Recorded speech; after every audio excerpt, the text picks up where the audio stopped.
L'Ajuntament de Terrassa pensa donar ocupació durant tot aquest any a una cinquantena de joves objectors de consciència que hi faran la prestació social substitutòria. Es diuen col·laboradors cívics i, per exemple, ajuden a regular el trànsit o vigilen que els amos de gossos portin els animals a fer les necessitats on cal. No són policies municipals regulant el trànsit, sinó col·laboradors cívics. Són joves de Terrassa, objectors de consciència, que ara tenen l'oportunitat de fer la prestació social substitutòria fent feines cíviques com aquesta.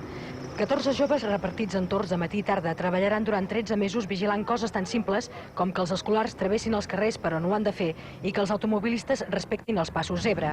Durant l'any 95, l'Ajuntament de Terrassa pensa incorporar a aquesta i altres feines una cinquantena de joves. La figura del col·laborador cívic neix a partir d'una campanya que l'Ajuntament adreça a tots els ciutadans, una campanya de civisme, fruit d'haver valorat els desperfectes que es produeixen per vandalisme en tot un any, que supera la quantitat de 50 milions, i llavors ens veiem amb la necessitat de fer aquesta campanya.